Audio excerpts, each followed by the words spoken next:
He's one of the most beloved actors in the world, known for his humility, quiet generosity, and refusal to play by Hollywood's ego-driven rules.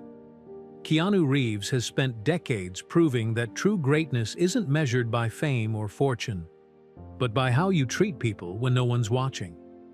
And among those people was Marta, his longtime housekeeper, a woman of few words and deep, unwavering faith.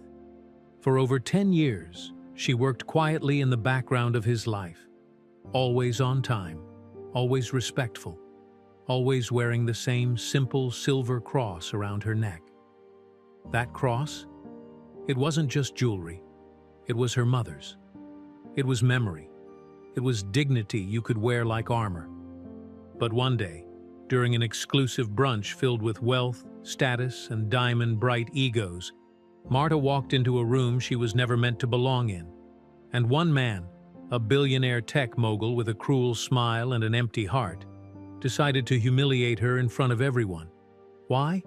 Because of the cross she wore, because of what it stood for, because people like her aren't supposed to be seen. But what he didn't know was that Keanu Reeves had been watching, every second. And when the moment came, he didn't raise his voice. He raised the truth. Stay with us until the end of this powerful story, because what Keanu did next didn't just silence the room, it changed it forever. The alarm rang at 5:15 a.m., just like it had for the past 30 years. In a quiet neighborhood tucked between the louder, brighter parts of Los Angeles, Marta opened her eyes before the light had touched the sky. The room was still, the air faintly cool, and before she made any move, not even to turn off the alarm, her hand went instinctively to her chest. It was there, the cross, small, silver, worn soft around the edges from time, from work, from life. Her fingers wrapped around it like muscle memory, like prayer. She never took it off, not to shower, not to sleep. Not even when she'd been in the hospital for gallbladder surgery 6 years ago, and the nurse had asked her gently, "Would you like us to keep it safe in a bag?"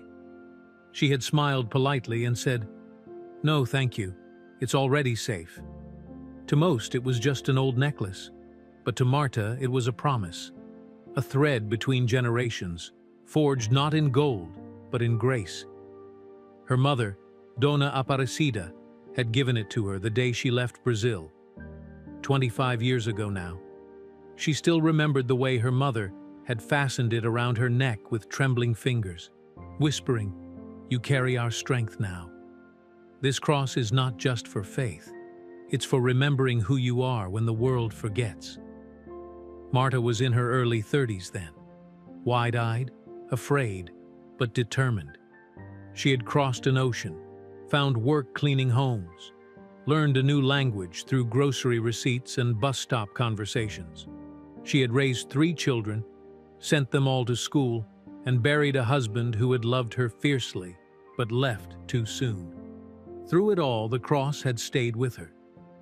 It had seen her cry quietly over the sink, laughing seconds later when one of her children ran in with messy hands and big stories.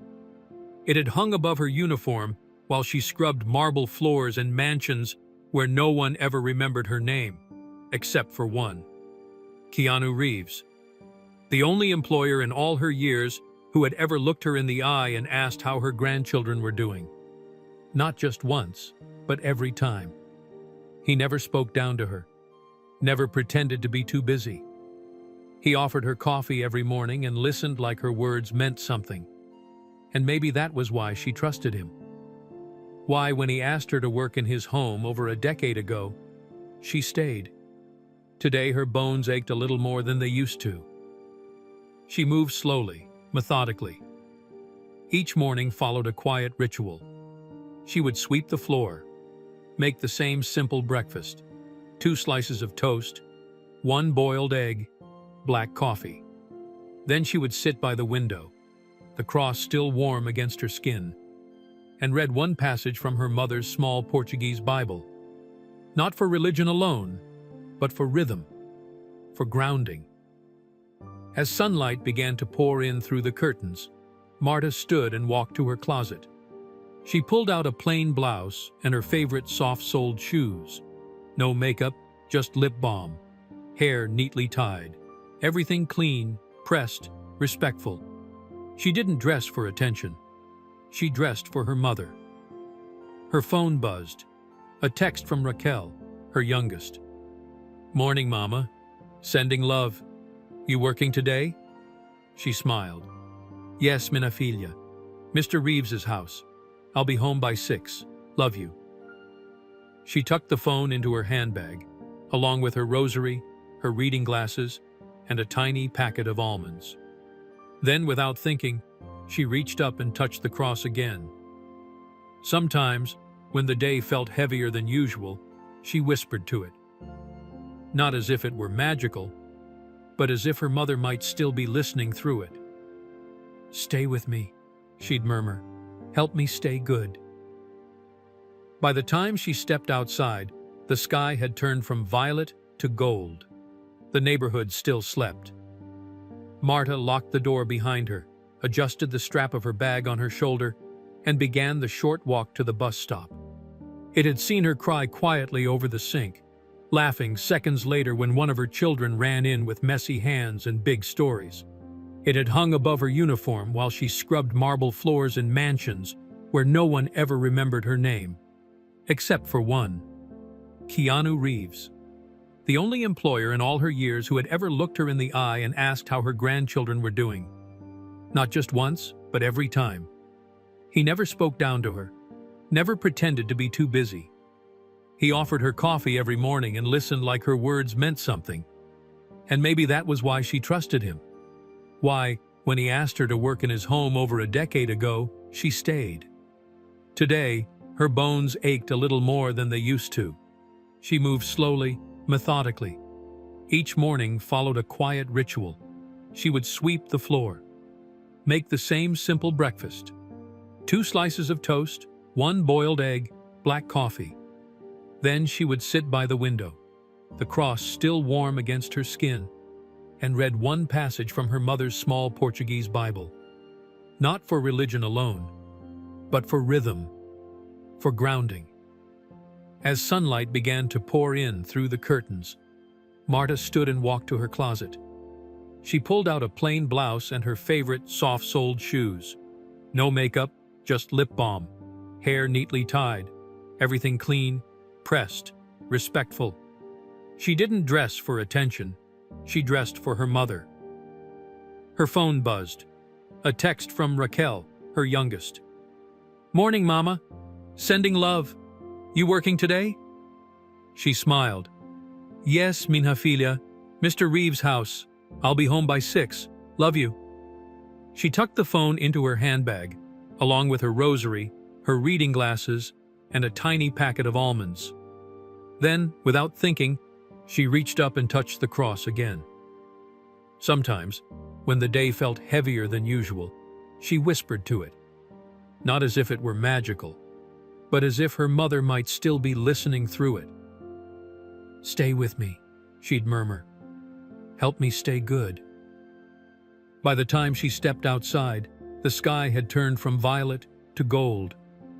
The neighborhood still slept. Marta locked the door behind her, adjusted the strap of her bag on her shoulder, and began the short walk to the bus stop. As she passed Mrs. Fernandez's garden, she noticed the roses had bloomed early. She smiled and paused to smell them. The scent pulled a memory from deep inside. A summer morning in Sao Paulo, barefoot in the dirt, her mother humming while hanging laundry. She had worn the same cross then, silver catching the sun. Funny how something so small could hold so much. On the bus, Marta sat by the window. She watched the city shift from modest homes to gleaming towers. People came and went, headphones in, coffee cups clutched. No one spoke. But Marta sat with her hands folded over the cross, eyes half closed, as if praying, but really, just remembering. She arrived at Keanu's home a few minutes early. The security guard at the gate nodded respectfully. He knew her name. Everyone here did. That wasn't usual in her line of work, but it was how Mr. Reeves operated. He called her Donna Marta, always. Never just Marta. Always with a softness that felt earned. She walked through the side entrance, as she always did, and began her work with practiced precision, checking the kitchen, dusting the shelves, rearranging the pillows. It wasn't just cleaning, it was caretaking. She treated the home like it was sacred, because kindness lived here, and dignity wasn't something she had to fight for every second. Later that day, as she straightened the books in the upstairs lounge, she heard a voice from the veranda. "Donna Marta?" She turned. Keanu stood with a mug in his hand, smiling gently. "I know you weren't scheduled tomorrow, but would you be willing to stop by in the evening?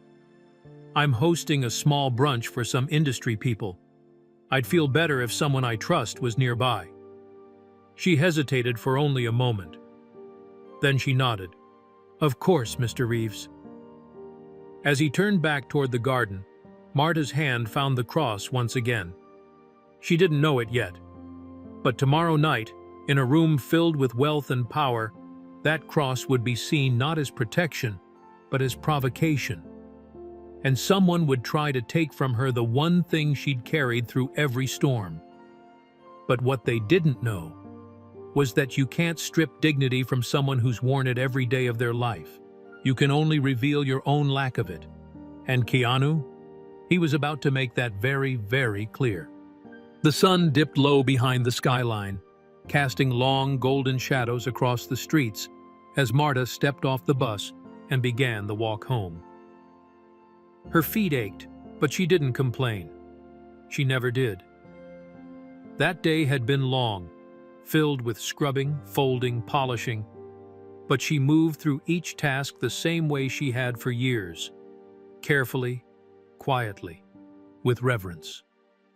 The cross still hung just below the collar of her blouse, catching the light each time she looked down. She walked with the calm rhythm of someone who had made peace with the noise of the world by finding silence inside herself. There was no bitterness in Marta, no entitlement, just a deep, quiet grace that wrapped around her like a second skin. People rarely noticed her in public, on buses, in markets, in the marble-floored hallways of the homes she cleaned, but that didn't make her invisible, because she noticed everything. She remembered the way a child's laughter bounced off the tiles in a hallway, the scent of rain on Keanu's garden bench, the exact corner where dust always settled behind the bookshelf. She paid attention, not because she was paid to, but because it was who she was. She believed that how you do the smallest thing is how you do everything. Her house stood modestly on a quiet block, a small two-bedroom with blue shutters and flower pots lining the windowsills. She'd lived there since her husband passed away. Inside, the walls were lined with family photos. Her children as babies, then as teens, then grown. A wedding photo of her oldest, a graduation shot of her youngest holding up a diploma with a grin as wide as the sky. She didn't have much, but what she had, she cared for. That night, she set down her bag by the door, hung her jacket neatly, and went straight to the kitchen. She moved with ease, boiling water for tea, cutting 2 slices of bread for toasting, and sitting at the small round table by the window. It was her ritual. After a day of tending to others' homes, this quiet hour was hers. She looked out the window, watching the sky deepen into indigo. Then she reached up again, fingers wrapping around the cross. She always did, without thinking, just to be sure it was still there. Her daughter Raquel called not long after. They spoke about the day, the groceries, the neighbor's new dog who barked too loud. But mostly, they spoke about tomorrow. "You're going, right?" Raquel asked. "To Mr. Reeves's brunch?" "I'm just helping," Marta replied, trying to keep her voice steady. "It's not really for people like me." Raquel laughed softly. "People like you?" "You know what I mean." "I know what you mean." But that's not how he sees you. You said he trusts you, right? Marta hesitated, then nodded. Yes, he's always been kind. Raquel grew quiet for a moment. Then she said, then walk in like someone he trusts, like someone who belongs. Marta didn't respond right away. Instead, she looked at the cross on her neck. It had dulled over the years. The edges weren't sharp anymore, the grooves less defined. But that's what made it beautiful. It had lived a life. So had she. She didn't ask for more. She never did. But that didn't mean she didn't deserve it. She remembered the first time she met Keanu. It was over 12 years ago. He had just bought the home and was looking for a permanent housekeeper. Most employers barely made eye contact. But he'd opened the door himself, waved off the security staff, offered her water before even asking for her resume. You have kind eyes, he said with a half smile. That's rare in this city. She hadn't known what to say, so she simply smiled back and thanked him. Since then, he'd never treated her like background noise. He remembered birthdays, asked about her grandkids, left handwritten notes when he'd be away, always ending with, Obrigada, Dona Marta. Even his famous friends respected her in his presence, because he made it clear. She wasn't just help. She was part of the rhythm of his home. Still, outside of his gates, the world didn't see her. People looked through her, past her, as if kindness didn't belong in a uniform. She had grown used to being quiet. Not small, never small, but still. She folded her laundry with care that night, set out the navy blouse she planned to wear tomorrow, polished her shoes with an old toothbrush, combed through her hair gently. Everything she did with reverence. Not because anyone would see, but because her mother once told her, even when no one is watching, God sees your hands. So keep them clean and keep them kind. That thought comforted her more than applause ever could. Before bed, she sat on the edge of the mattress and picked up the tiny leather-bound Bible her mother had left her. The cross shifted slightly on her chest as she opened it. She read a single verse, then closed her eyes. Let me be kind, she whispered. Let me be strong. Let me carry this quietly, if that's what is asked of me. Outside, the world pulsed with noise, cars, music, chatter.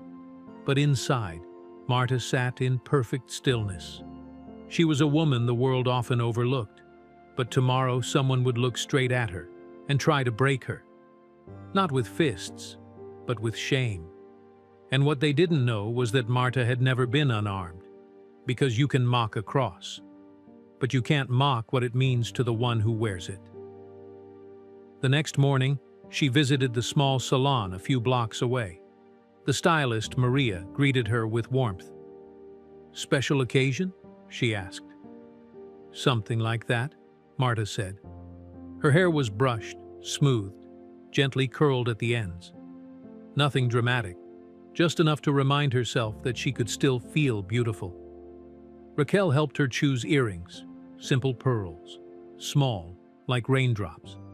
Marta put them on, adjusted the collar of her blouse, and looked in the mirror once more. The cross sat perfectly centered, just above the heart. I'm proud of you, Raquel said softly. I'm nervous, Marta admitted. You don't need to be.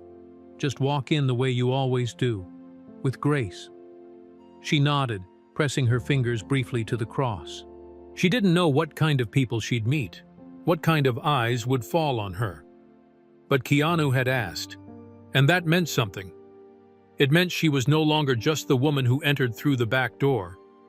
Tomorrow, she would walk through the front. Not as a shadow, but as someone seen. And even if no one understood the weight of the cross she wore, it would still be there, steady, unshaken, the same way it had always been. The evening before the brunch, Marta stood by the small mirror in her bedroom, holding her navy blouse in both hands. It was clean, well pressed, the fabric still soft from years of careful washing. She had worn it to a graduation once, then to a Sunday service, and more than once when she wanted to feel dignified, not flashy, just whole. She hung it back on the hook gently and sat on the edge of the bed, staring at her shoes. There was a stillness in the room, but her thoughts churned louder than any storm. She could still hear Keanu's voice echoing from earlier that morning. "Your family here." A kindness, surely, but a kindness that came with weight. What did it mean to be seen as family by someone whose name lived on movie posters and magazine covers, while hers lived on lunch containers in the staff fridge? The doubt slipped in like smoke through a cracked window. Who would she be in that room tomorrow? She had cleaned enough of those rooms in her lifetime to know what lived inside them. Whispers wrapped in smiles, eyes that darted and judged, laughter that didn't always land softly. Rooms where appearances were louder than kindness, where the cross she wore would be seen as out of place, or worse, quaint. She brought her hand to it now, brushing the smooth silver lightly with her fingertips. The knock on the bedroom door was gentle but certain. "Mai?" Raquel's voice. "Come in," Marta said. "Not, I brought a few things," Raquel said, placing the bag on the bed. "Just in case you want to try something new." Marta looked up, hesitant. "I already picked something." Raquel nodded, sitting beside her. "I know, but we can still play dress-up." Marta chuckled softly, though the tension in her shoulders didn't ease. Raquel watched her carefully. "You're nervous." Marta didn't deny it. "I shouldn't be going." "Why not?" "I'll be in a room full of people who wear perfume that costs more than my rent. People with stylists and heels too high to stand in. What would I even say to them?" "You don't have to say anything, Mai," Raquel replied. "You just have to be there. You being you has always been enough." Marta shook her head. "I'll stand out." Raquel's eyes fell on the cross around her mother's neck. It rested there like it always did, centered, unwavering. She reached out and touched it gently, the metal cool beneath her fingertips. "Then stand out," she said. "Let them see this." Marta's eyes welled slightly. "They won't understand." "They don't need to," Raquel said. "You understand. That's what matters." She paused, then added softly, "Mai, that cross, it's more than jewelry. It's your story, your strength. You wear it like armor.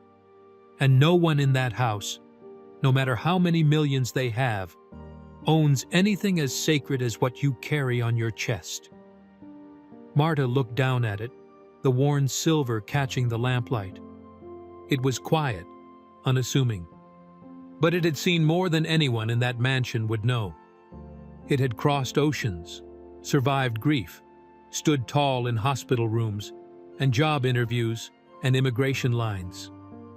It had comforted her when she was too tired to pray, and reminded her of who she was when the world tried to tell her otherwise. "I'm not ashamed of it," she whispered.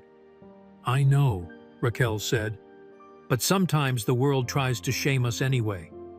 That's why you have to wear it even prouder." They sat in silence for a moment. Then Marta asked, "But what if they think I don't belong?" Raquel smiled gently. "Then they're not seeing clearly. But Keanu does. He invited you. That means something." Marta nodded slowly, the weight in her chest lifting just slightly. Raquel stood and walked to the closet. "Now, let's at least look at what I brought. No pressure, but maybe something that makes you feel special, even if you don't change your mind." She pulled out a soft cream shawl, a delicate fabric with embroidered edges.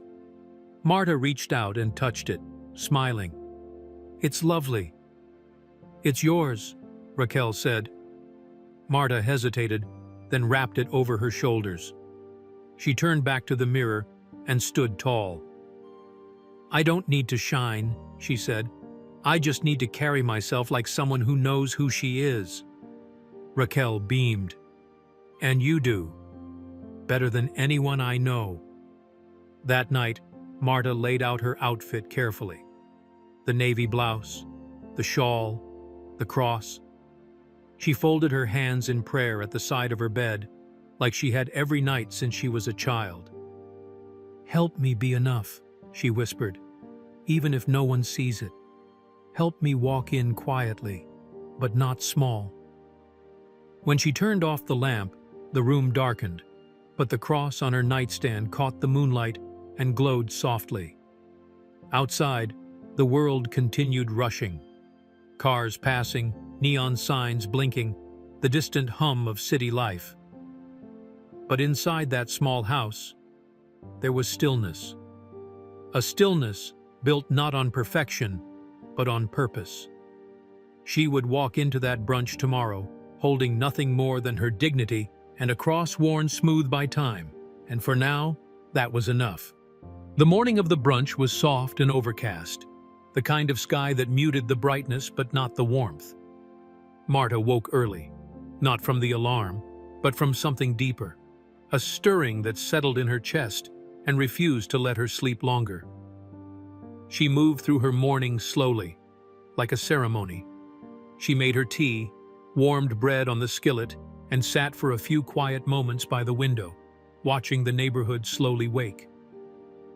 The sky had lightened to a pale silver when she opened her small cedar box and carefully lifted out the cross. She placed it over her head with steady hands. The chain slid into place like it always had, falling against the navy fabric of her blouse. It was a small gesture, but it anchored her, reminded her that before she walked into anyone else's world, she belonged to something far older: faith, family, truth. By noon, she had stepped into a taxi arranged by the event staff. Raquel had insisted, pressing a few bills into Marta's palm, even though Keanu had already offered to cover the fare. "Don't walk in tired," Raquel had said. "Walk in proud." The taxi wove its way through the winding streets of the Hollywood Hills, past gates that guarded stories and scandals, past houses built like glass castles with views of the entire city. Marta sat quietly, her hands folded over her bag, the cross warm against her chest. When the car reached Keanu's driveway, she could already hear the low hum of conversation. The valet opened the door politely, but she could feel the pause, the split second of uncertainty in his expression before he caught himself. His smile returned too quickly, like someone trying to fix a mistake they hadn't meant to make. "This way, ma'am." She stepped out. The mansion gleamed under the overcast sky, no less impressive in muted light. The garden had been transformed overnight into a soft paradise of hanging lanterns, white tables draped in linen, and floral arrangements that smelled more expensive than familiar. Guests were scattered across the lawn and veranda, holding glasses that sparkled like tiny suns. Their voices floated through the air, measured, elegant, touched with accents from places Marta had only ever seen on television. She stood at the edge of it all for a moment, just beyond the garden arch, as if unsure whether to step into someone else's dream. She adjusted her shawl, pressed her hand to the cross, and walked forward. Eyes turned, not all at once, but enough. Some curious, some dismissive, some simply confused. She could feel them, the way a breeze tells you it's about to rain. She walked slowly, but with purpose, the way she always did when dusting fragile antiques or lighting candles in the chapel near her childhood home. Inside the house, servers moved like clockwork, weaving between conversations and laughter with trays of rosé and canapés. The air was filled with the scent of rosemary and roasted figs, classical music playing gently from hidden speakers. And then she saw them. The guests. Actors with chiseled cheekbones and barely their smiles. tech giants with watches that cost more than her car. A woman in a dress so tight it seemed painted on, laughing too loudly, sipping from a champagne flute like it was part of a script. They weren't cruel, not openly. But cruelty doesn't always announce itself. Sometimes, it's just the way people glance sideways, the way they speak to someone else while pretending you're not standing 2 feet away, the way their eyes catch the silver cross on your chest and quickly look away. A man brushed past her, muttering an "excuse me" that sounded more like, "Why are you here?" She nodded politely. She was used to not belonging, but that didn't mean she wasn't worthy. She spotted Keanu across the courtyard, deep in conversation with a silver-haired man who looked like he was born in a tuxedo. Keanu caught her eye from across the space and smiled. Warm, full, real. He excused himself gently and walked toward her. No rush, no spectacle, just the quiet stride of someone who meant every step. "Donna Marta," he said when he reached her, his voice soft. "You look lovely." She smiled shyly. "Thank you, sir. I'm so glad you're here. I wasn't sure I'd fit in." Keanu looked around for a moment, then leaned in. "Honestly? Half the people here don't fit in. They just dress like they do." She laughed, just a little. It was the first time she'd breathed fully since stepping out of the car. He offered her a drink, and she politely declined. Her hand remained near the cross, her thumb occasionally brushing over it like a grounding stone. For the next half hour, she wandered slowly through the party, never inserting herself, never lingering too long. She moved like she always had, attentive, thoughtful, unseen unless someone truly looked.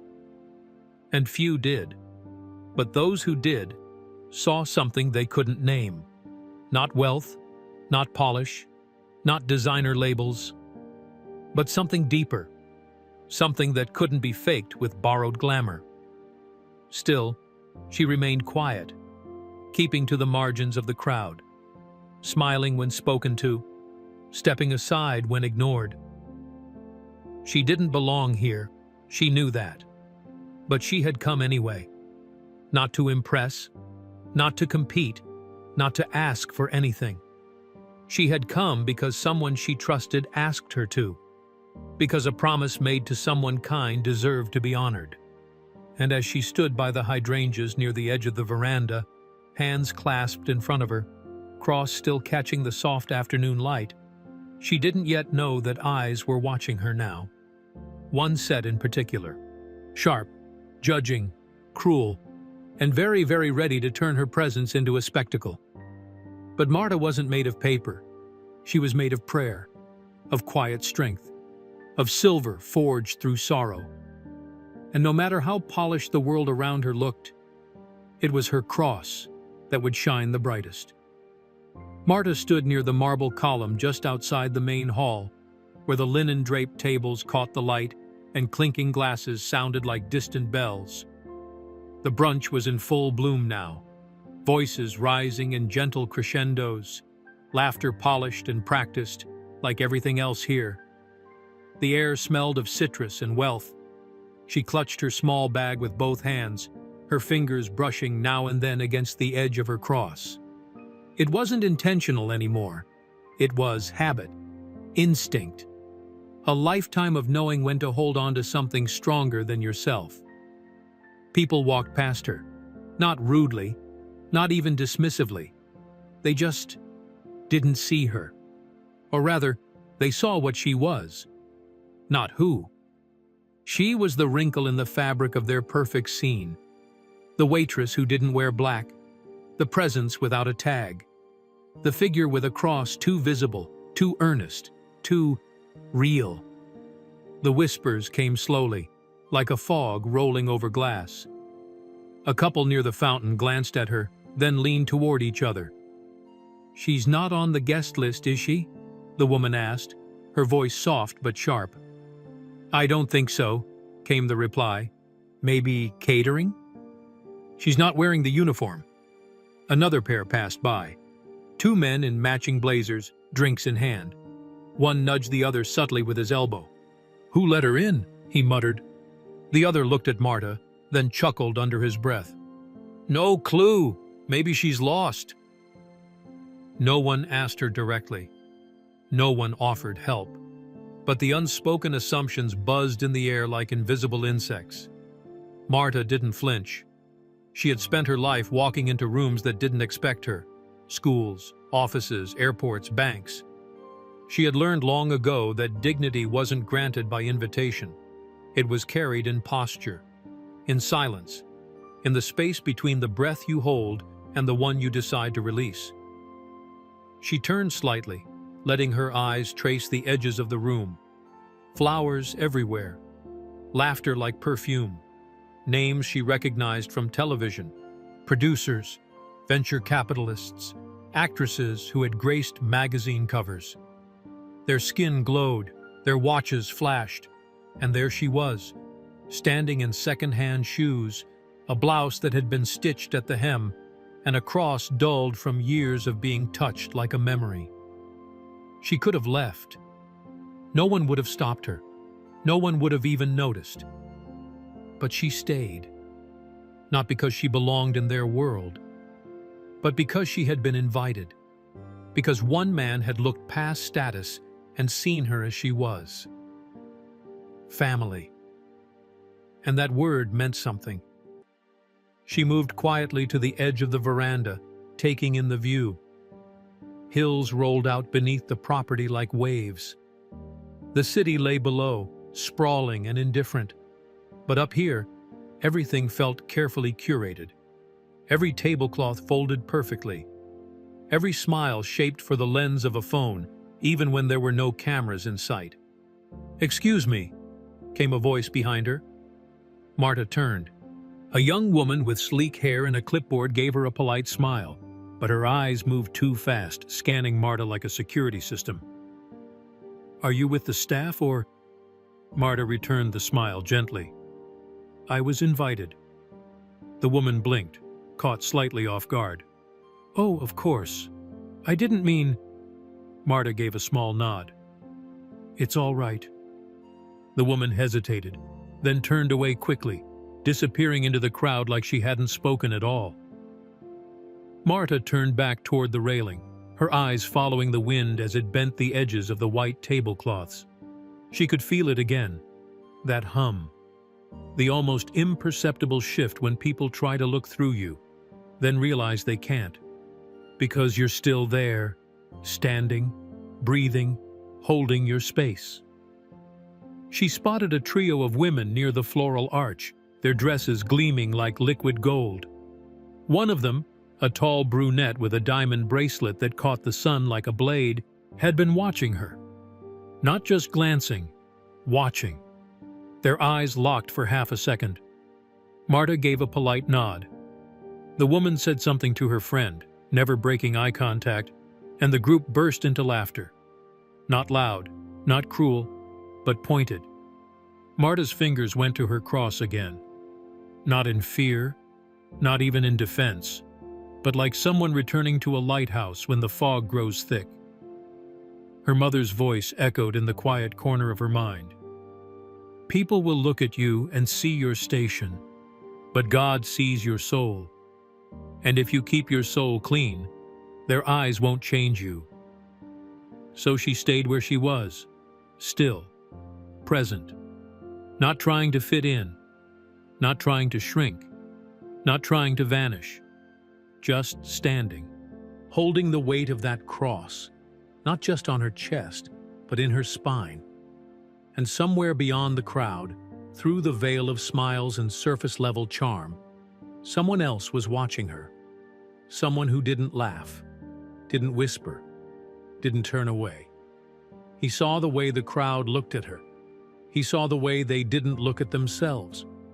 Keanu Reeves stood by the open double doors, one hand on the back of a chair, his eyes steady. He didn't interrupt, not yet.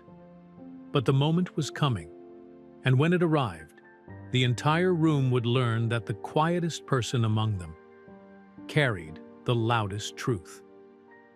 Marta had moved toward the garden's edge, where a long table of desserts glittered beneath a canopy of fairy lights. She wasn't hungry, not really. But standing near something sweet made the room feel gentler, more forgiving. A waiter passed with a tray of lemon tarts and didn't stop. She didn't mind. She had brought her own kind of sweetness, carried in quiet, worn across her chest. The cross rested gently against the navy fabric of her blouse, its silver edges softened by time. It was still there, a small weight of memory, of protection. She touched it once, briefly. A reassurance. She wasn't invisible, not to the right eyes. But not far from where she stood, Julian Vex was watching. He was one of those men whose presence filled a room whether anyone wanted it to or not. He didn't walk. He entered, with charm so sharp it could cut you and then ask why you were bleeding. His name was everywhere, in tech columns, on investor boards, attached to innovations no one understood, but everyone pretended to admire. He wore confidence like armor, arrogance like cologne. And today, he wore a suit so precisely tailored it looked like it had been sewn onto him between sips of imported scotch. Marta didn't know who he was. Not really, but she had seen his kind before. They were all muscle and grin, all handshake and teeth. Men who laughed too loud and listened too little. He was speaking to a group of 3 near the dessert table, performing more than conversing. But then his gaze drifted, lazy, curious, and just sharp enough to be dangerous, and landed on Marta. He tilted his head, squinting like she was part of the decor he hadn't approved. Then, slowly, deliberately, he walked over. "Hello there," he said, voice thick with charm, the kind that usually got what it wanted. Marta turned, polite but guarded. "Boa tarde," she offered softly. His smile widened, amused. "Ah, Portuguese, right? That's charming." She gave a small nod, not sure if he was trying to compliment her or categorize her. "I don't think we've met," he said, stepping a little too close. "Julian Vex." He extended a hand. Marta took it briefly. "Marta. No last name?" She didn't answer that. Julian laughed, a single note of mockery buried beneath the polish. "Mysterious. I like that." She glanced around, not out of fear, but calculation. There was no one nearby who would interrupt. Keanu had stepped away to speak with someone from the foundation, and the people around them were too busy pretending to care about wine notes and tax breaks to notice the man circling her like she was an anomaly. His eyes dropped then to the small silver cross on her chest, and his smile sharpened. "Interesting accessory," he said, louder now. "Trying to ward off the rich?" It hit the air like a slap made of silk. Marta blinked slowly. She didn't flinch. She didn't reply. Julian, encouraged by the silence, kept going. "Or is it a statement piece? You know, like a protest in pearls? Look at me. I'm holy and humble." He chuckled. "It's bold, I'll give you that." Someone across the way glanced over. A young man in sunglasses halfway off his face. He didn't step in, just watched. Curious.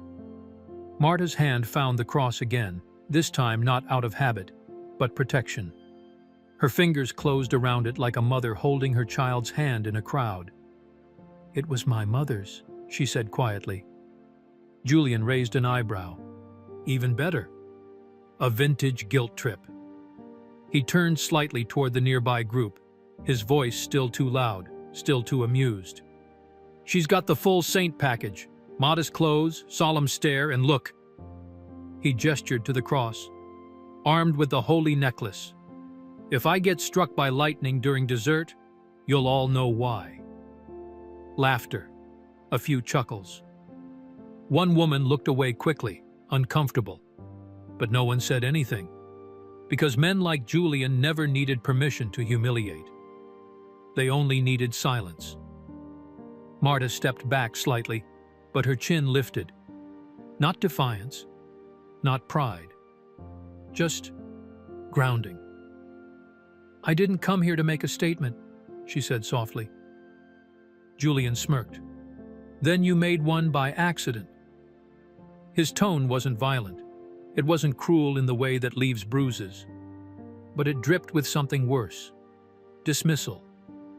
The kind that tried to erase you without lifting a hand.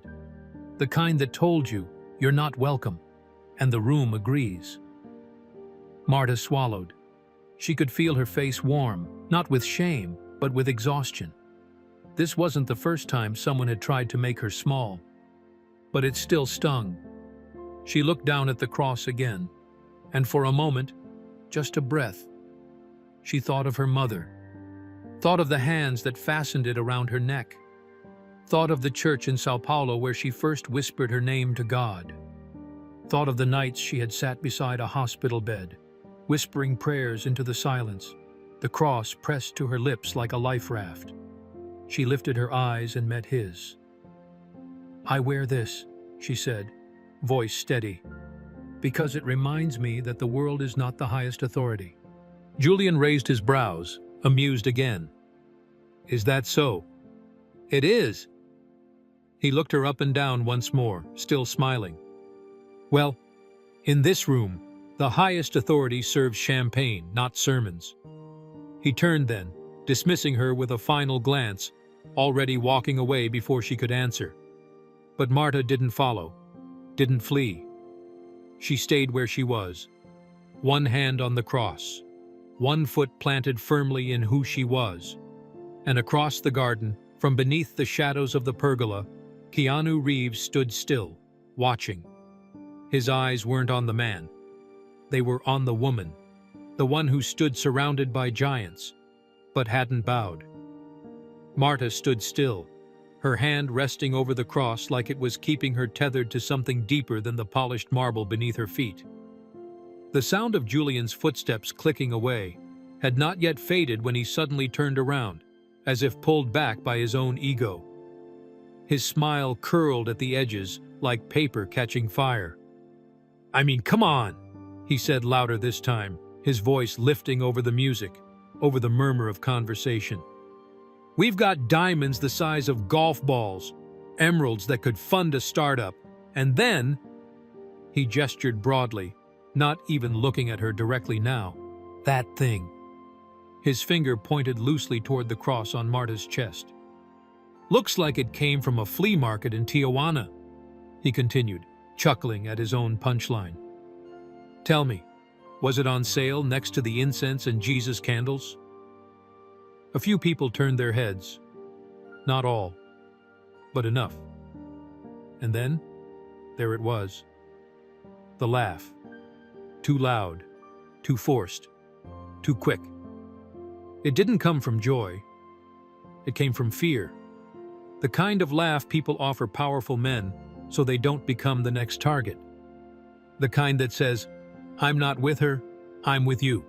Marta didn't move. Her heart pounded in her chest like a warning drum. But her face was composed, her spine straight. Only her hand betrayed her, fingers slightly trembling where they pressed into the silver cross. The laughter around her was brief, brittle. It died down quickly, but its echo lingered. Julian smirked and shook his head, taking a sip from his champagne flute. "Nothing personal, sweetheart," he said with a wink. "But when you wear something like that in a place like this, you're basically asking for commentary." He took a step closer. "It's a power room," he said, dropping his voice just enough to make it feel intimate, like a shared secret. "People here signal who they are. Net worth, influence, access. That—" He nodded at the cross. "That's not a signal. That's static." He turned again, content that the show was over, that his point had been made. But Marta wasn't thinking about Julian anymore. She was thinking about her mother, about how she used to whisper prayers while sewing buttons onto shirts late at night, about how she'd told Marta, "When people don't understand your values, they will try to shame them. Smile anyway." So she did. Just a faint curve of her lips. Not because anything was funny, but because she knew something Julian never would. Shame only works if you agree with it. And she didn't. Still, the silence that followed was thick. Guests near the dessert table avoided her eyes. A man in a white blazer checked his phone. A woman in red took a sudden interest in the floral centerpiece. No one said a word. Not to Julian. Not to her. Because no one wanted to choose. To defend her would mean stepping outside the warm safety of Julian's shadow, and people like him didn't forget when you stopped laughing. The crowd around her began to thin, as if they could physically feel the discomfort of the moment and wanted to slip away from it before it settled into their clothes. Marta remained. The same way she always had. Quiet, steady, present. But inside, something shifted. Not bitterness, not even hurt. Just truth. The truth that no matter how kind Keanu had been, no matter how much dignity she carried into this house, the world outside her circle would always measure her against a ruler they never handed her. And she would always fall short, not in value, but in their vision. Still, she would not bow. She stood straighter. The cross on her chest seemed to glow brighter in the sunlight, as if the very thing he had tried to diminish had absorbed the cruelty and turned it into light. She didn't speak. She didn't need to. Because across the courtyard, standing beside a column wrapped in ivy, Keanu had heard every word. He hadn't interrupted. Not yet. But now, his glass was empty in his hand, forgotten. His eyes never left Marta. He watched the way she stood there, quiet and resolute, while laughter tried to shatter her. Watched the way she held herself like someone who had survived worse and carried it not like a wound, but like a badge. He took one step forward, then another. Julian hadn't noticed. He was too busy basking in the glow of a moment he thought he owned. Too busy thinking his words were the only ones that mattered. But what he didn't know, what none of them yet understood, was that the real power in the room wasn't in the designer suits, or the net worths, or the subtle games of who knew whom. It was in the woman who didn't speak to impress, who didn't dress to be admired, who wore a cross not for fashion, but for faith. And when Keanu Reeves finally stepped into the center of that moment, everything was about to change. The laughter had faded, but the wound it left behind echoed louder than any sound. Marta stood in the space Julian had vacated, her body still facing the direction he'd gone, even though he had long since turned his back. A few guests murmured quietly, shifting their weight, adjusting cuffs, sipping from glasses that shook ever so slightly, not from fear, but from discomfort, from complicity. No one looked at her directly now, not because they didn't see her, but because they had, and they had done nothing. Marta lowered her gaze slowly. Her eyes were wide, dry, alert. She would not let them fill. Not here. Not in this room. Among these smiles and champagne flutes and practiced stares that knew how to look away before conscience caught up. Her fingers moved instinctively to the cross. It was still warm against her skin, as though it too had felt the sting of mockery, had heard the way its name was dragged like something old and unworthy. She didn't just touch it, she held it, wrapped her fingers around it like a mother holding a child during a storm. There was a stillness in her now, a stillness not born of peace, but of pain carefully managed. She had lived in this kind of silence before. It had followed her home from school as a little girl when her classmates laughed at her accent. It had crept into waiting rooms when no one called her name, even after she had arrived early and dressed carefully. It had settled into her bones the day she returned from her cleaning job to find her husband gone, his heart having given out before his dreams could. She had learned long ago that silence could be both sanctuary and sentence. Today, it was both. She didn't leave. She didn't run. She didn't explain herself. She didn't defend the cross, or the clothes she wore, or the life she had lived. She just stood there, eyes down, shoulders straight, the kind of quiet that unnerved people, not because it was weak, but because it wasn't. Somewhere nearby, a glass clinked against a tray. A woman cleared her throat. The music, which had paused for a speech that never came, resumed softly from hidden speakers, as if someone was trying to stitch the moment closed with melody. But the rip had already happened, and Marta felt it. She became aware of how small she looked among the towering sculptures and golden light. How her shoes, polished with care that morning, no longer felt clean enough for the marble beneath them. How her blouse, pressed by Raquel with so much love, now felt too plain. How the cross she had worn for decades now felt too heavy, too exposed. But still, she did not cry. She had shed tears for far greater things. She had cried when she first left her mother at the airport in Brazil, both of them pretending it was temporary. She had cried when she gave her daughter the last piece of meat on her plate and told her she wasn't hungry. She had cried when she cleaned homes where she wasn't allowed to use the bathroom, and again when her son asked why they didn't live like the people she worked for. But not here. Not in front of people who laughed without knowing why. Not in a house where her work had always spoken louder than their titles. She took a breath, slow, controlled, and in the breath, she remembered something her mother used to say when Marta came home bruised from words. They don't know what they mock, filha. They only know what they fear. And they fear anything that reminds them of their emptiness. She clutched the cross tighter. And then, as if on cue, a shadow fell across her from behind. She didn't look up. She didn't need to. The room quieted again, this time not out of guilt, but in recognition. He had arrived. Keanu Reeves. He didn't enter like Julian had, with volume and bravado. He simply appeared, like a tide that had been rising all along and had finally reached the shore.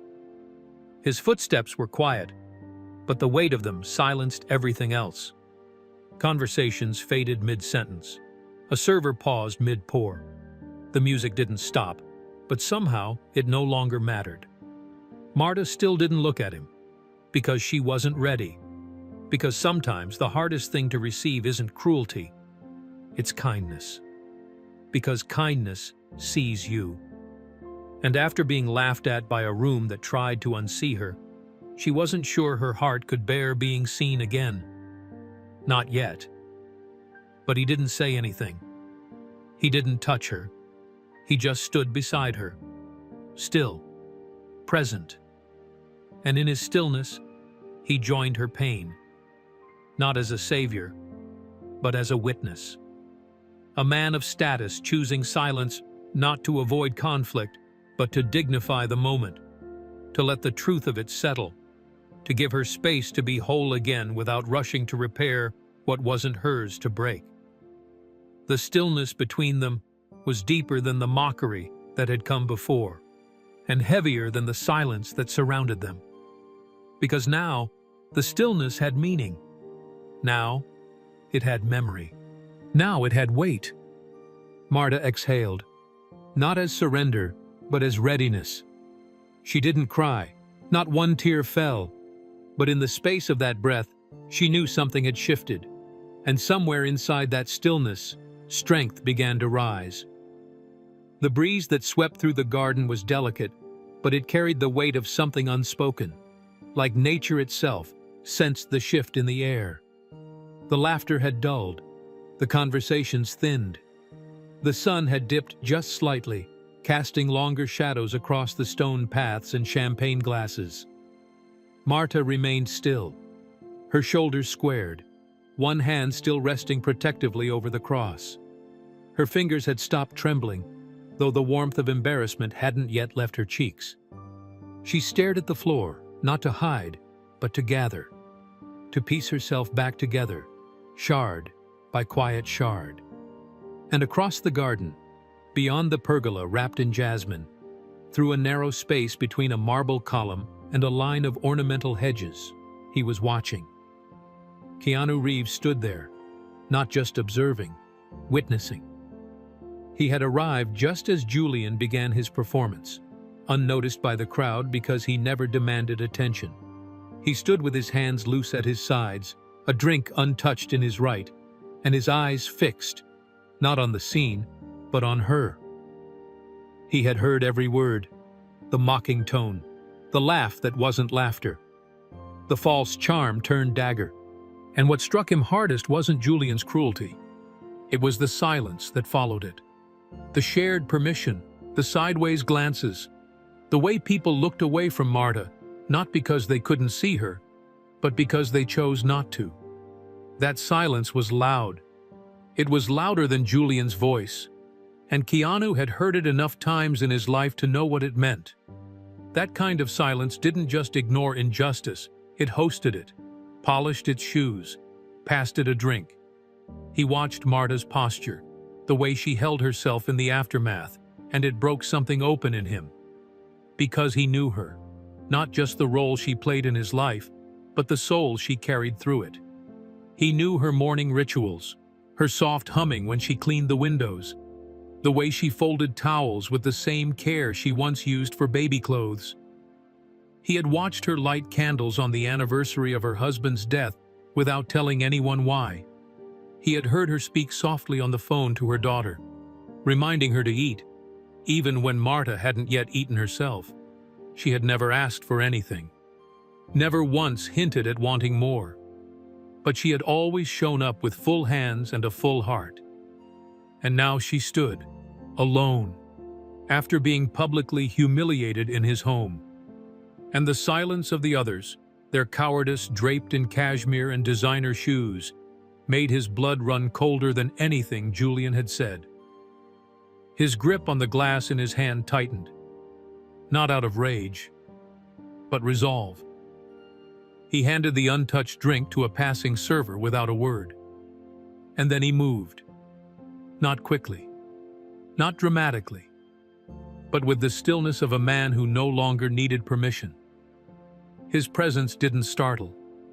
It unfolded, like a chapter that had been quietly waiting to be read. As he stepped onto the patio, the energy shifted. Guests began to notice. Heads turned. Some straightened their jackets. Others tried to guess who he was approaching.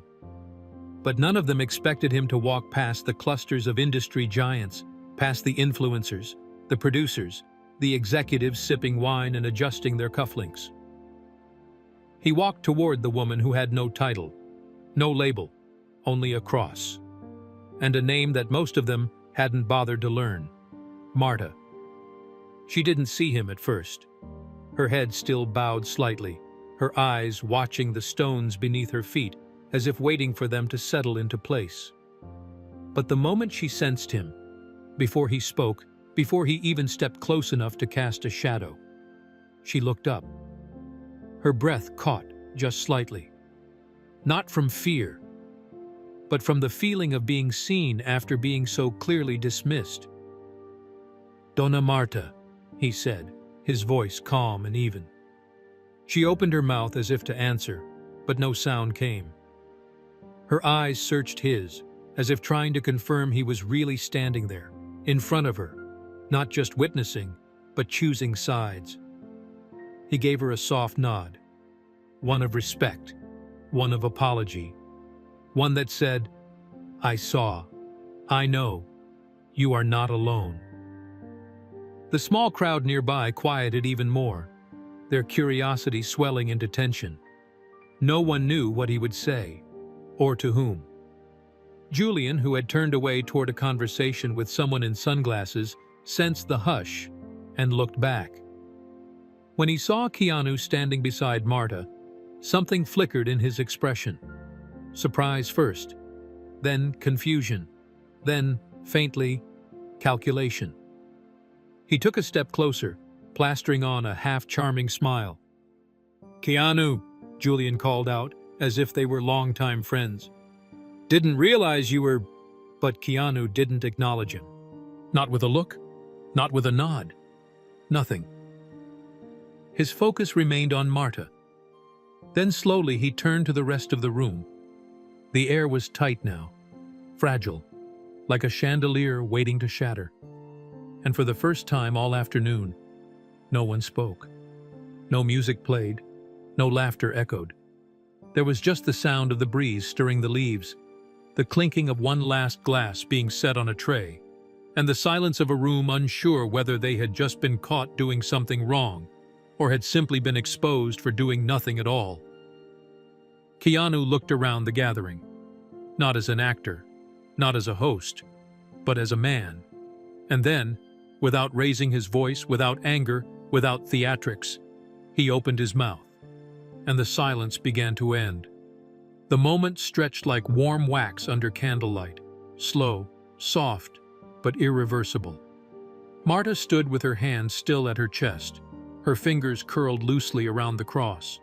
She could feel the eyes, the curiosity, the discomfort blooming in every direction, but all she saw was him. Keanu walked toward her with the kind of calm that quiets rooms and stills water, not hurried, not angry, but absolutely certain. Julian straightened when he saw him approaching. He smoothed the front of his suit with one quick motion, then turned fully, angling himself between Marta and Keanu like a performer hitting his mark. "Keanu!"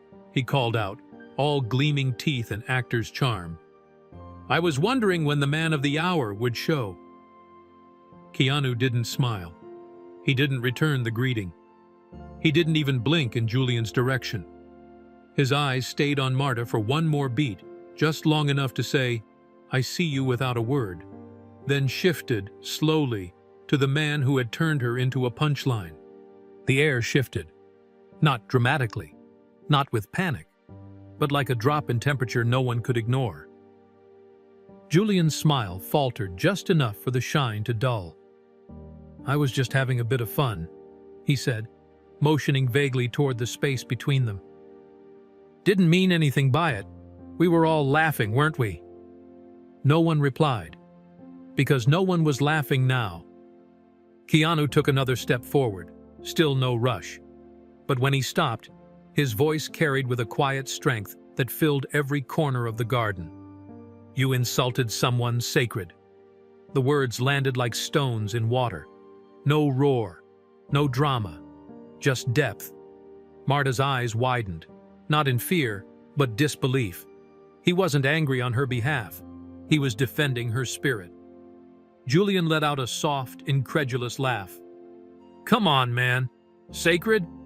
She's a—" He paused, scanning the room for support, for the familiar nods that usually followed him. But they weren't there. The room had changed. "She's my friend," Keanu said simply. There was no theatrics in his tone, no flourish. Just fact. He turned slightly now, not just to Julian but to everyone. The crowd hovering at a distance, the guests who had gone still like statues draped in cashmere in quiet shame. "She has worked in my home for over a decade," he said, voice steady. "She knows where every book on my shelf lives. She has folded the shirts off my back and left them smelling like lavender. She's reminded me of birthdays I would have forgotten. And she wears that cross." He gestured gently to Marta's chest. "Not as decoration, but as memory, as love, as armor." Julian opened his mouth again, his confidence teetering. "It was a joke. Lighten up, Keanu. I wasn't attacking her, Yes, you were." The words were sharper now, not louder, just unmistakable. "You were attacking the part of her that can't be bought or bent. You were mocking the most honest thing in this room." A hush rolled through the garden. Someone cleared their throat near the fountain. A chair creaked, but no one moved. Keanu looked at Marta again. "You don't owe anyone here your silence," he said gently. "And I'm sorry I didn't speak sooner." Her lips parted. but no sound came. She was still holding the cross, her thumb now tracing the edge, slowly. Not out of habit, but comfort. Not out of fear, but awe. Because in all the years she had stood quietly beside power, she had never once seen it used like this. Not to protect wealth, not to posture, but to honor someone who had none of those things. Someone who had only ever shown up with hands full of kindness and shoes full of dust. Keanu turned back to Julian. "You know what makes people dangerous?" he asked. "It's not their money. It's their belief that kindness is weakness." Julian didn't answer. His hands were in his pockets now, fingers twitching. Keanu's voice dropped even lower, but it carried farther. "She doesn't need your approval, or mine, but in this house, under my name, you don't get to laugh at faith. You don't get to mock a woman's life because she didn't show up dipped in gold." A few heads turned toward Julian now, not with fear, but disappointment. His grin had vanished entirely. "She's sacred," Keanu repeated. "And if you can't see that, it's not her cross that's small. It's your vision." Then, for the first time, Keanu stepped aside. Not to leave, but to give Marta space. Space she had earned with every quiet act of service. Every ignored insult. Every morning she'd risen before the sun to show up for a world that rarely showed up for her. He turned to her, offering his hand, not as a rescuer, but as an equal. Her eyes shimmered, but she did not cry. She simply nodded. Once, and in that silence, the kind that followed not humiliation, but restoration, the room learned something it had forgotten. That dignity doesn't shout. It simply stands. The silence that followed was deeper than any applause could have been. It wasn't empty. It was full of awareness, of consequence, of something sacred being felt in a room that had only moments ago echoed with artificial laughter and clinking glass. Marta stood beside Keanu now, not behind him, not below him, beside. She didn't speak. Her hand rested gently against her chest, the silver cross beneath her fingers, still warm from the moment it had become a target, and now, suddenly, had become something far more powerful. Keanu turned back to the crowd. His expression hadn't changed. It didn't need to. He carried himself like someone who wasn't trying to make a point, but trying to restore a truth. And when he spoke again, his voice was softer, but somehow it filled the air even more. "Do you know what that cross is?" he asked, his eyes scanning the guests, not demanding answers but inviting thought. "It's not costume jewelry. It's not a signal. It's not even a religious display." He turned to Marta, then back to the room. That cross was given to her by her mother, on the day she left her home in Brazil. She crossed an ocean, came to a country where she barely spoke the language, and started from the bottom. Not the kind of bottom people talk about in memoirs or Netflix specials. The kind where you wake up at 4 a.m. to clean floors that aren't yours, to raise children alone, to be invisible in houses you help keep alive. There were no coughs now, no shifting chairs, just listening. Keanu glanced at Julian briefly, not with anger anymore, but with disappointment. She's worn that cross every single day since, not to prove anything to anyone, but to remember. He paused. To remember who she is, where she comes from, and the woman who taught her that dignity doesn't live in your wallet. It lives in your walk. Marta's hand closed around the cross again, her eyes glassy now, but her chin lifted slightly. The truth was too heavy to cry over. It was the kind you carry, not the kind you release. "You mocked something you don't understand," Keanu said to Julian, but loud enough for everyone. "You saw silver and assumed it was cheap. You saw her silence and assumed it was submission. You saw a cross and assumed it was weakness." He turned toward the crowd once more. But let me tell you what I see." His voice grew steadier now, each word deliberate, as if carving through marble. "I see a woman who has more integrity in her morning routine than some people carry in their entire careers. I see someone who has folded my clothes, yes, but also folded my grief when I lost people I loved, who remembered my mother's birthday when I forgot, who left handwritten notes on my fridge that said things like, 'I'm praying for your peace today,' and meant it." The crowd listened, not because he was famous, but because the truth had shifted the room and no one could pretend it hadn't. "She's sacred," Keanu repeated, "because she never asked to be seen. And yet she's held people up who never once looked down to thank her." Marta's eyes fell shut, just for a second, like a prayer, not for the room, but for herself, for her mother, for every time she had held her breath and kept walking. "I've seen that cross on her neck every week for 12 years, Keanu continued. "I've watched it catch the sun when she opened the curtains in my study. I've seen it bounce gently against her chest when she laughed at something my dog did. And I've watched her reach for it, like today, whenever the world tried to shrink her." He looked directly at Julian now. "You tried to strip her of it with a joke. You thought if you could make the room laugh, she would feel small enough to disappear." Julian opened his mouth, just slightly, but no words came. "But the thing about sacred things," Keanu said, "is they don't disappear." He stepped closer to Marta now, gently placing his hand on her shoulder. "They endure." For a moment, no one moved. A woman near the back of the crowd brought a napkin slowly to her face. A young man in a gray suit exhaled like he'd been holding his breath the whole time. And Marta? She stood like an oak, not hardened, but rooted. She looked down at the cross, her fingers still wrapped around it. Slowly she released it, letting it rest once again above her heart. Not as a shield, not as proof, as presence. "I don't wear this because I'm holy," she said, voice barely above a whisper, yet somehow carried through the garden like wind. "I wear it because I survived." She looked directly at Julian, not with hate, not even anger, just truth. "You have your money, your power, your name, but I have this, and it has never failed me." Then she turned her eyes to the rest of the room.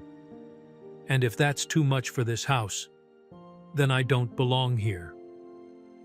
The silence held, trembling with emotion. No one moved. And then Keanu said one last thing. "You belong here more than anyone." And this time, when the silence broke, it wasn't with laughter. It was with something far more honest: respect. The garden had gone quiet again, not with the uneasy hush that had followed Julian's mockery, but with a reverent stillness, like a chapel just before prayer.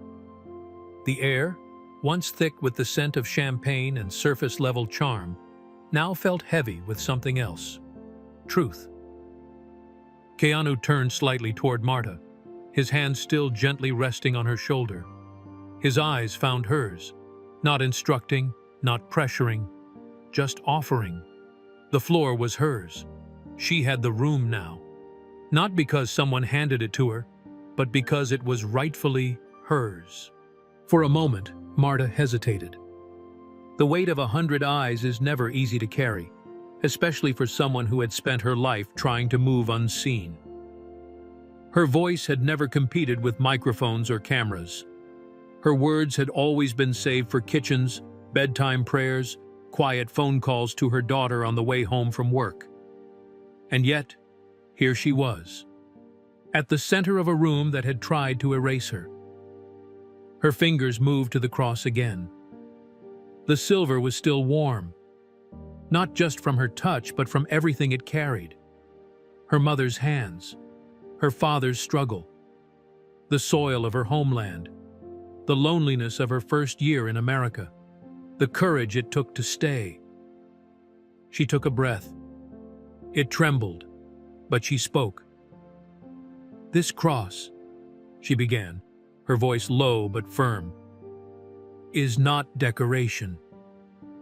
Her accent curved around the edges of her words like soft embroidery, worn but intact. "It's not costume. Not something I wear because it matches my blouse. It's my mother's faith. It's my shield. It's my truth." No one interrupted. No one even shifted. "When I left Brazil, I had one suitcase and this cross." She paused, glancing down at it with something that looked like gratitude. "My mother gave it to me at the airport. She said, 'Don't let this world take your softness.'" Marta's voice quivered for a moment, but she steadied it. "She told me that faith was not just something you speak. It's something you walk, every day, in how you treat people, in how you carry pain, in how you don't let cruelty change the way you love." She looked at Julian then, not with resentment, but with clarity. "I have cleaned homes where I was not allowed to speak. I have waited at bus stops in the rain after 12-hour shifts and been looked at like I was something less than human. I've been followed in stores, ignored at counters, called names by people who don't know anything about me." She turned back to the crowd. "But this cross reminds me that my worth does not depend on who sees me. It doesn't depend on what I wear, or what I own, or who I impress." A murmur moved through the crowd, not noise, just breath, just feeling. "This cross has heard my prayers. It has soaked up my tears. It has been the only thing I could hold when I buried my husband. It has kept me standing when the world told me to kneel." She paused again, this time to let the weight settle. "And today, I was laughed at. A few people looked down, ashamed. But not by everyone, and not by the one who matters." Her eyes found Keanu's once again, and something passed between them, something ancient and deeply human. Recognition. Not of status, but of spirit. "I don't need a stage," she said. "I never wanted one. But if I am standing here now, it is because truth belongs everywhere, even among people who don't know how to listen to it." Keanu stepped back then, just slightly, letting her light fill the space. She looked at the crowd again, her posture unshaken. "I'm not ashamed of my cross," she said, voice rising just slightly. "I'm proud of it. It has walked beside me when no one else did. And if that makes me small in your eyes, then maybe your eyes need changing." No one moved. No one dared. "I don't have a designer dress," she said. "I don't have a famous name. But I have this." She touched the cross again, gently, "And it has never failed me." There was silence. Not the kind born of tension, but the kind that comes when something sacred has just passed through a room, and everyone feels the weight of having been close to it. A woman near the back wiped her eyes. A man beside her stared down at his feet. Julian didn't speak. His mouth had parted slightly, but no words would form. Marta looked down for a moment, then up again. "I came here to return a bracelet," she said softly. "But I leave with something more valuable than anything you can wear on your wrist."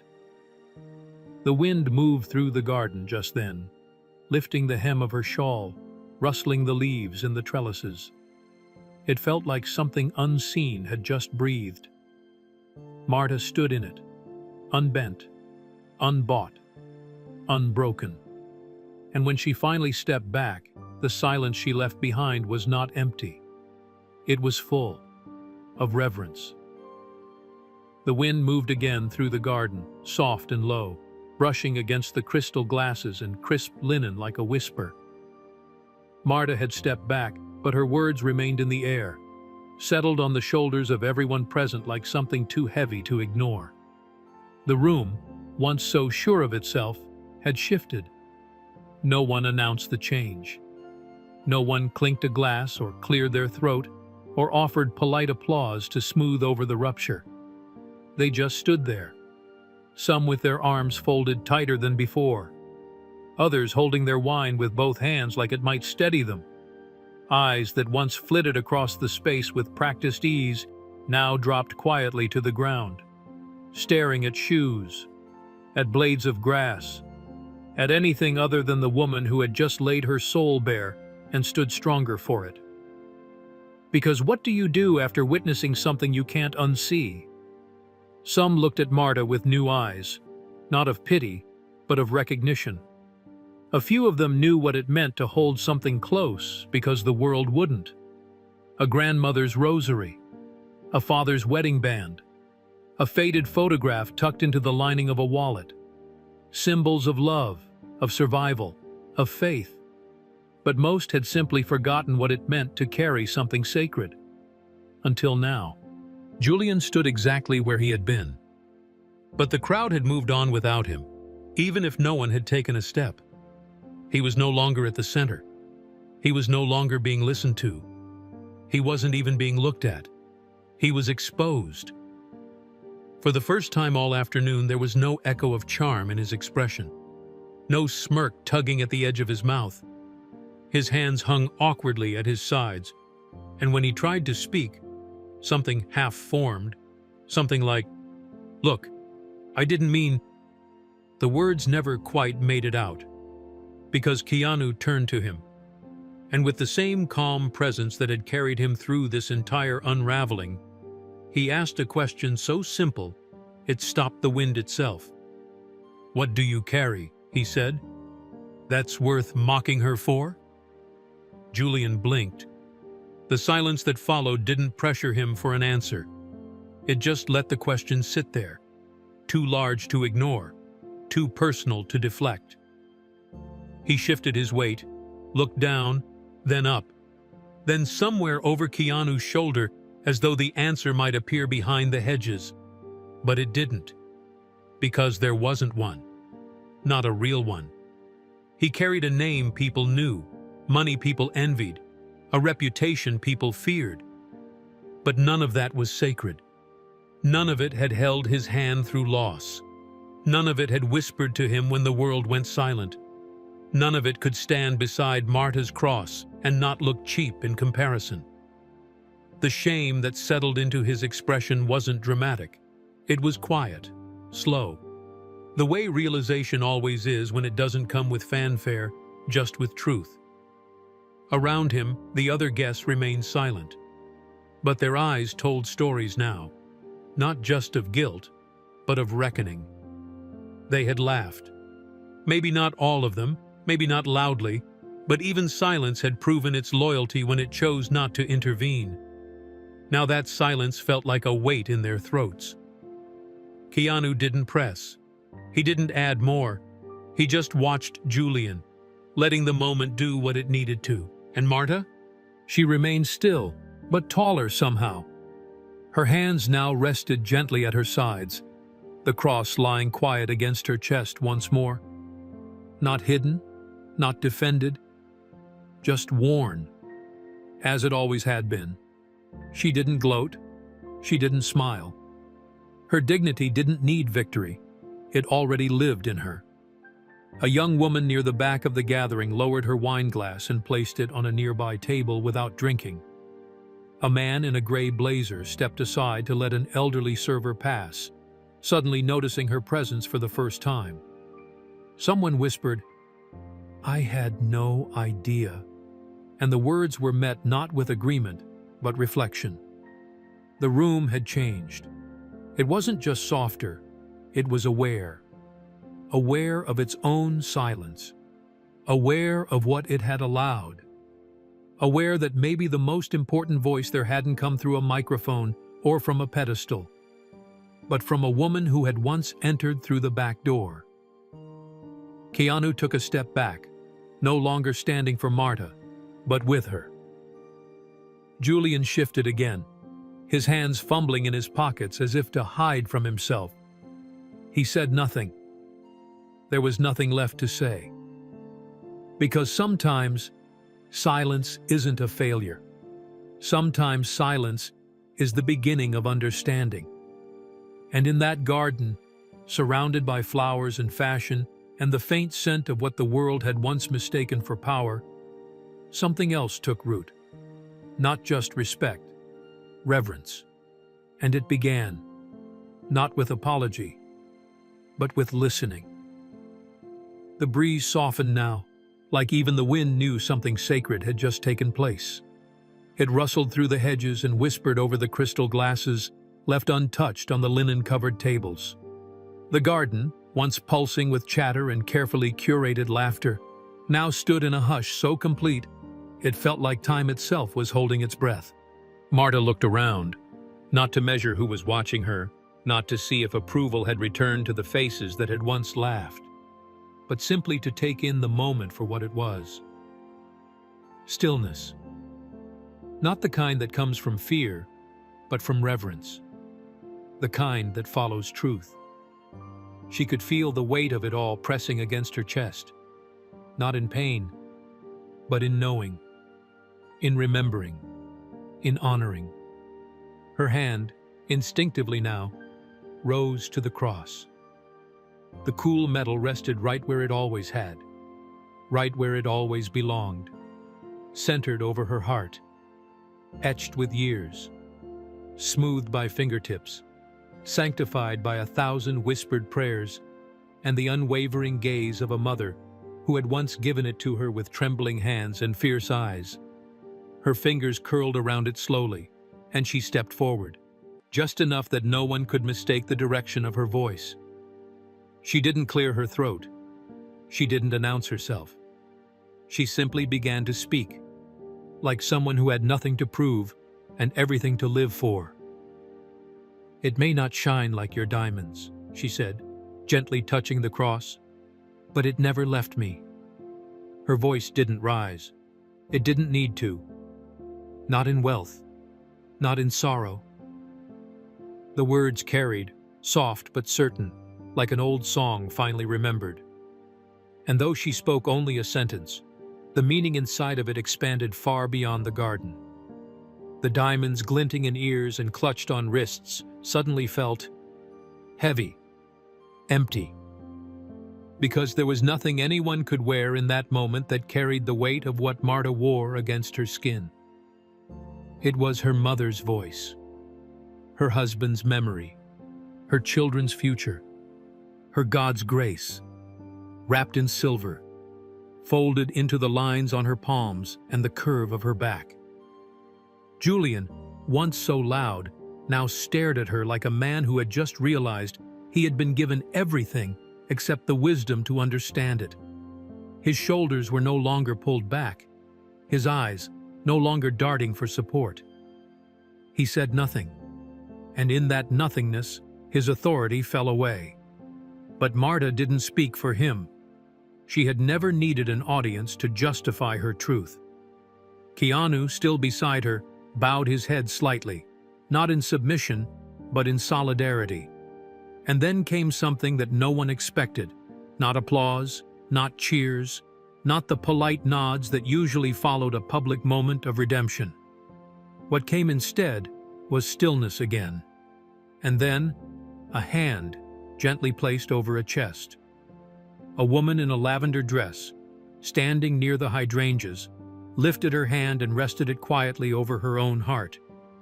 Not to mimic Marta, but to feel something she hadn't felt in years. And then another, and another. Not in sync, not in spectacle, just in quiet agreement. Respect. It moved through the crowd like a tide, slow and reverent. No one had choreographed it. No one had told them what to do. But when truth walks through a room, something in us always rises to meet it, even if we don't know how. For the first time, the people gathered didn't look at Marta like an outsider or an anomaly. They looked at her the way people look at stained glass in an old chapel. Not because it is grand, but because it lets the light through. She offered them nothing but herself. And somehow, that was more than most had given in a lifetime. She looked once more toward Keanu, her face soft. "Thank you," she whispered. He smiled, not as a celebrity, not as a host, but as a man who knew he'd just witnessed something far greater than himself. "You did this," he said, "not me." The garden felt different now. It hadn't changed. The flowers were still arranged perfectly. The music still hummed low in the background. The wine still shimmered in cut crystal. But it all felt quieter, as if the room had remembered itself, as if the space had been scrubbed clean, not with bleach or polish, but with truth. Marta stepped back, letting her hand fall away from the cross. It remained there, resting over her heart, as faithful as it had always been, not needing to shine, just needing to be. And that was enough. For the first time, she turned toward the exit, not in retreat, but in grace. She hadn't come to be seen, but she had been seen. And not as a cleaner, not as help, not even as a guest, as a mirror, a reminder, a witness to the quiet, stubborn power of dignity. And as she walked away, the hush remained. Not from discomfort anymore, but from awe. She didn't look back. She didn't need to. Because once the truth has been spoken, it doesn't have to be repeated. It just has to be remembered. And so, as the garden slowly returned to its polished quiet, the clink of glasses resuming, the music gently threading itself back into the air, something beneath the surface had changed. No one said it out loud, but they felt it. They had come for status, for conversation, for connection maybe. But they left having witnessed something else entirely. Grace. The kind that doesn't wear designer labels. The kind that doesn't ask for permission. The kind that enters through a side door and leaves having shifted the whole room. Marta didn't take anything with her when she left that day. No gift bags, no selfies, no applause. Just the cross, just the stillness, just the truth. And that was enough to leave the world quieter, softer, more awake.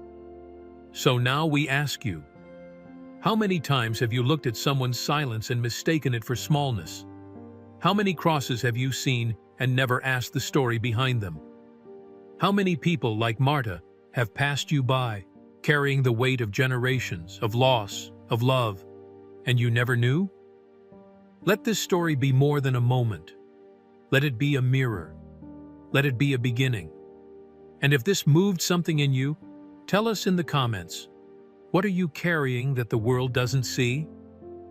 We read every word.